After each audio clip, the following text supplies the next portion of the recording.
नमस्कार साथियों, मैं हूं आपकी अपनी प्राची अधिकारी। दोस्तों, ये मामला है कर्नाटका से।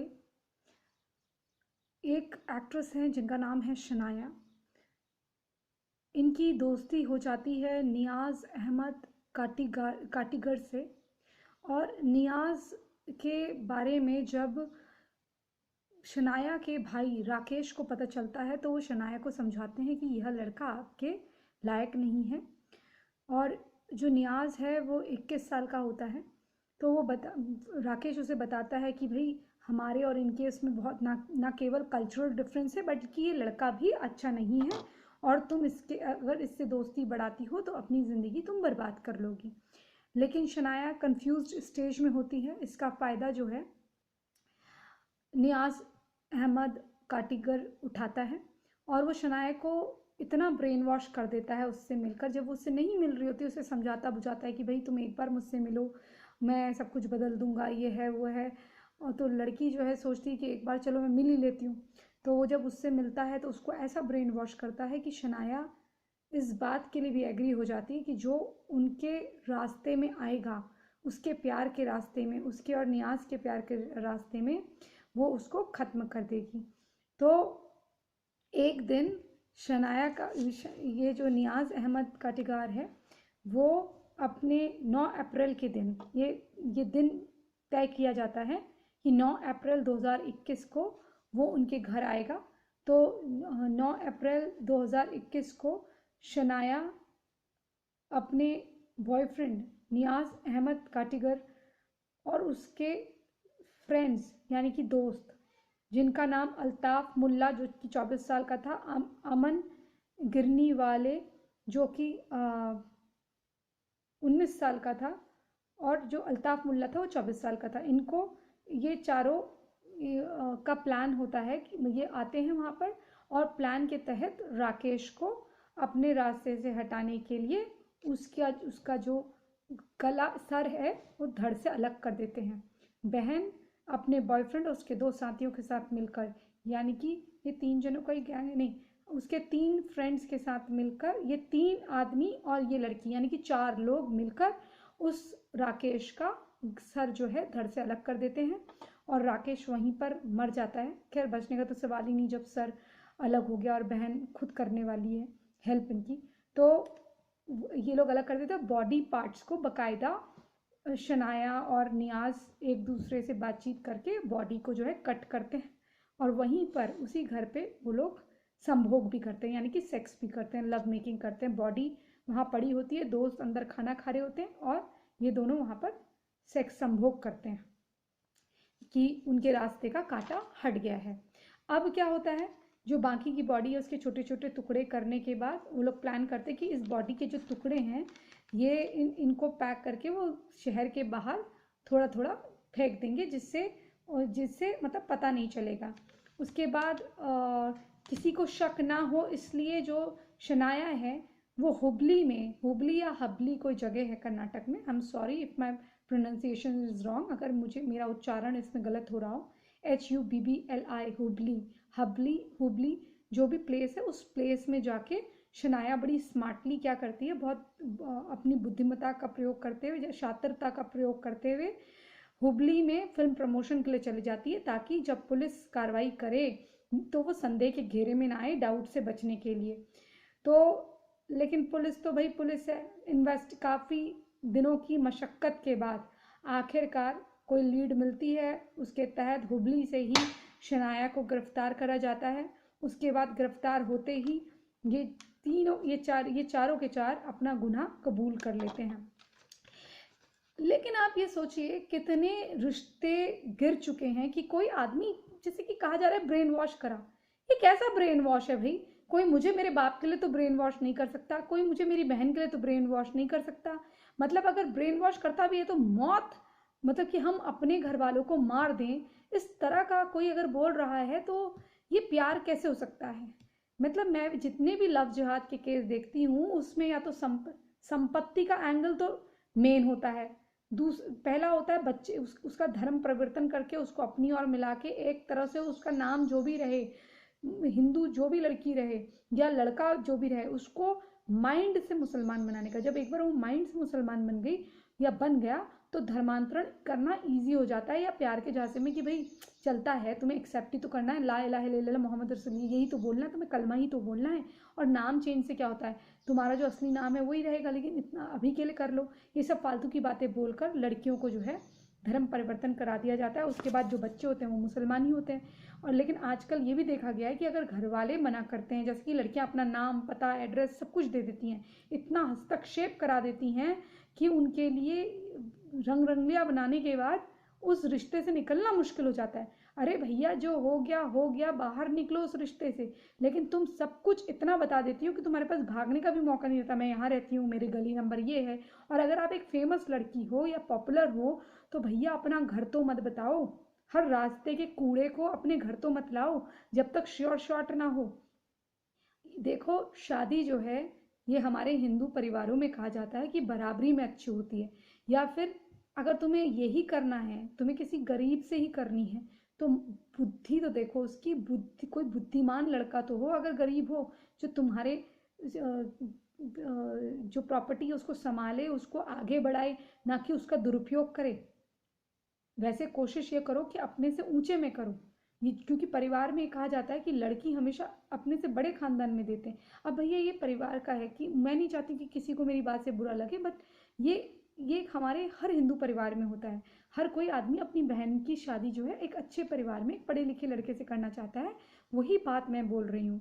मैं नहीं चाहती हूँ कि कोई ये सोचे कि अरे नहीं ये गरीबों के लिए बुरा बोल रही है। नहीं, आप मेहनत करके अमीर बन सकते हैं। धीरूभाई अंबानी भी अमीर बने, एक पेट्रोल पंप में काम करते थे, पेट्रोल स्टेशन में। तो वैसे ही हर आदमी के आगे संभावना है, बशर्ते वो मेहनती हो। लेकिन जो लड़कियां कर रही हिंदू लड़कियां, अरे भाई अपने हिंदुओं में किसी से भी करो आप। मैं ये बोलती हूँ चलो कास्ट को मारो गोली, कास्ट वास्ट नहीं होता कुछ भी, लेकिन लड़का पढ़ा लिखा हो, आपके लायक हो, आपको देखने लायक हो, इस तरह से शादी करो ना।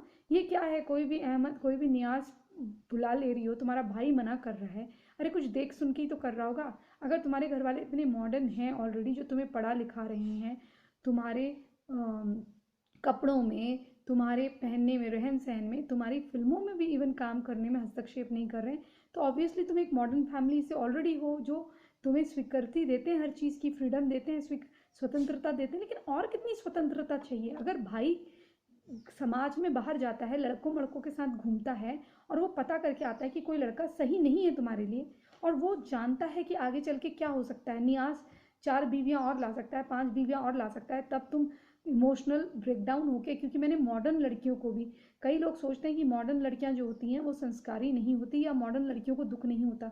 कई बार मॉडर्न लड़कियां गलती जब करती हैं तो उनका अगर पति उन्हें मारे पीटे, या उनका बॉयफ्रेंड उन्हें मारे पीटे, तो इसी से शादी करनी है और किसी से नहीं करनी है, ये सोच के भी लड़कियां सह लेती हैं, या ये सोच के शादी के बाद शादी निभाती हैं, गंदे रिश्ते में इसलिए रहती हैं कि अरे सब कहेंगे देखो ये स्कर्ट वाली है, मॉडर्न है, और अब मैं अगर इसे छोड़ती हूँ तो लोग कहेंगे देखो एक तो अपने मन से शादी करी और अब इसे छोड़ ही है। तो ये जो धारणाएं हैं कि मॉडर्न लड़कियां जल्दी तलाक दे देती हैं, ये भी गलत है, क्योंकि मॉडर्न लड़कियां मैंने पिटते हुए भी देखी हैं।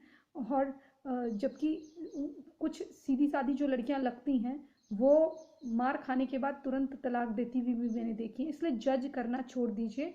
बस मेरा ये कहना है लड़कियों से, प्लीज़ जब अपने करियर को बना रही होती हो तो पहले पूरा करियर बनाया करो, और शादी ब्याह का जो मामला है उसमें या तो आप 100% बिल्कुल श्योर कि यही लड़का है, लेकिन यही लड़के में आप ये भी देखो कि अगर आपका धर्म एक नहीं है तो मज़हब में जाके आप किसी सलीम की सकीना बन के, हो सकता है आने वाली 10 सौतनों को आपको सहना पड़े। हमारे हिंदुओं में हम अपने पति को अगर शीशे में भी देखें, अगर मतलब मेरा सोचना ये है कि अगर मेरा होने वाला पति अगर शीशे में भी देख ले और किसी और के बारे में सोच रहा हो तो मैं मुंह नोच दूँ उसका। मतलब ये एक टिपिकल मानसिकता है। लड़कियां इतना पॉजिटिव और इतना प्यार करती हैं, तो जिस आदमी से हम इतना प्यार करते हैं, मतलब अपने पति से जब लड़की इतना प्यार करती है वो ऐसा सोच सकती है, जो इंडियन टिपिकल मेंटालिटी है, क्योंकि मैं भी इंडियन हूँ तो मेरी भी मेंटालिटी वही होगी। कौन लड़की चाहेगी कि उसका पति यहाँ देखे वहाँ देखे?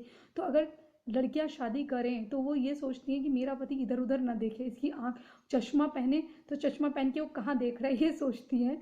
तो उस माहौल में पली बड़ी लड़कियां, वो सोच की लड़कियां कभी भी तीसरी चौथी एक औरत कोई भी बर्दाश्त नहीं कर सकती, अपने पति की जुबान से वो शब्द नहीं सुन सकती, किसी और का नाम नहीं सुन सकती, जल भुन के खाक हो जाती हैं। तो आप इसको प्यार, ये प्यार ही है, और इसी से वो दिन रात अपने सपने बुनते रहती हैं, और वही उनका, मेरा पति, मेरा बच्चे, मेरे बच्चे, मेरे में सब कुछ, पूरा परिवार आ जाता है उनका।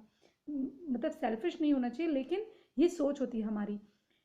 कहाँ ऐसी सोच में पले बड़े, कहाँ नारी को लक्ष्मी मानने वाले, मैं जानती हूँ विधर्मी हमारे वहाँ भी हो रहे हैं, लेकिन फिर भी अभी भी लड़कियों को लक्ष्मी ही माना जाता है। कुछ लोग जो कुकर्म करते हैं वो भी एटलीस्ट अंदरूनी तौर पे गलती रियलाइज होने पे मानते तो है ही ना। संस्कृति तो वही है ना हमारी, कि हम मानते हैं लक्ष्मी को देवी।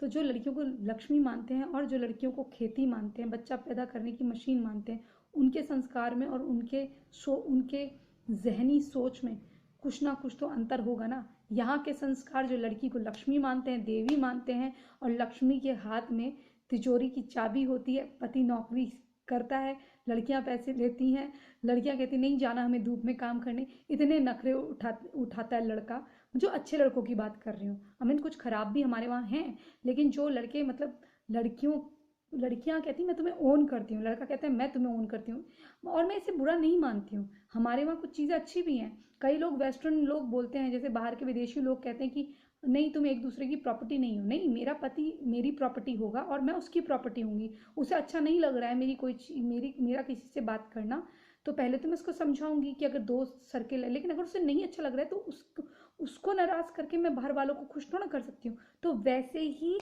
जो ये सोच के लोग हैं, हिंदू जो इस सोच के हैं, और चाहे हम कितने मॉडर्न हो जाए, हम इस सोच के लोग हैं, तो हम उस सोच में कैसे एडजस्ट कर सकते हैं जहाँ हम बंद गोभी बन के रहते हैं, जहाँ हमें कोई फ्रीडम नहीं है, जहाँ हमें खेती समझा जाता है, जहाँ हमें बच्चा पैदा करने की मशीन समझा जाता है। मतलब बच्चे पैदा करना, ज़्यादा बच्चे पैदा करना ये बुरी बात नहीं है। मेरे घर में ऐसे कई मामा लोग हैं, या मेरी खुद का परिवार ऐसा है जहाँ 5 6 8 ऐसे 13 बच्चे रहे हैं। लेकिन मैं ये मानती हूँ कि वो औरत की अपनी मर्जी पे भी होता है, लेकिन यहाँ पर क्या है, मर्जी नहीं है, यहाँ पर कह दिया गया है कि तुम खेती हो और तुमने बच्चे पैदा करने, दीन को बढ़ाना है। तो यहाँ ज़बरदस्ती है, और दूसरी महिला तुम्हारे पति को अपना शौहर बोल सकती है, क्योंकि ये शादी एक कॉन्ट्रैक्ट है, यानी कि सेक्स का कॉन्ट्रैक्ट, यानी योनियों का कॉन्ट्रैक्ट। मतलब कि वो जो बिस्तर में मेहनत कर रही है उसको एक वेश्या की तरह ही लिया जा रहा है। आप समझ पा रहे हैं मैं क्या कह रही हूँ? आगे मैं नहीं बोल रही हूँ, लेकिन इस तरह से ही अगर आप देखेंगे, स्टडी करेंगे, तो एक तरह से सेक्स का ही कॉन्ट्रैक्ट है, जबकि हमारे वहाँ शादी जन्मों जन्मों का बंधन है। तो जन्मों जन्मों के बंधन में रहिए, और जिस हाथ में आप राखी बांधते हैं, उस हाथ जिस जिस कंधों में वो हाथ लगा है, उस हाथ के सर को ना काटे, उस शरीर के सर को ना काटे जो आपके भाई का है, उस सर को झुकने ना दें। अपने भाई की प्यारी लाडली बहन बन के, अपने पिता की प्यारी बिटिया बन के रहें, आजीवन कंवारी रहें, ज़्यादा अच्छा होगा। लेकिन किसी वैशी दरिंदे की रकासा रखैल, या फिर एक योनियों का कॉन्ट्रैक्ट वाली, कहने सिर्फ मौखिक तौर पे बीवी ना बने, बच्चा पैदा करने की मशीन ना बने, क्योंकि आप सिर्फ एक लॉन्डी है। चाहे वो बाहर से आपसे निकाह कर ले, शादी कर ले धर्म बदल के, उसको सबाब मिलेगा, आपको कुछ नहीं मिलेगा। आपकी ज़िंदगी नर्क हो जाएगी, माँ बाप से भी हाथ धो बैठोगी, और ज़िंदगी भर जेल में सड़ोगी। अब ये बताइए, शनाया ने अपना पूरा करियर और अपनी ज़िंदगी तबाह कर ली, 302 लगेगी इन पे, या फिर जो भी है, ये गलत काम कर दिया शनाया ने। अपना भाई खो दिया, अपने परिवार को खो दिया, अच्छा खासा घर उजाड़ दिया। कोई ये कोई सॉल्यूशन नहीं था अपने भाई को मारना, और पकड़ी गई अंत में।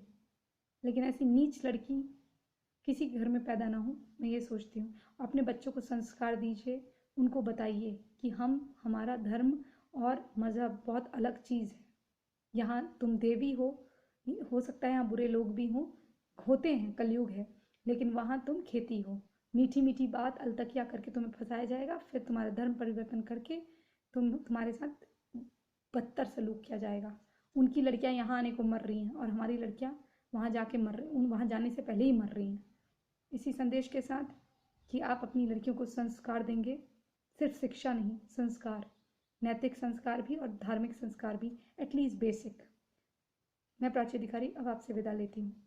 ये था शनाया का, कन्नड़ अभिनेत्री का केस, लव जिहाद का, जो फांसी के अंजाम तक जा पहुंचा है।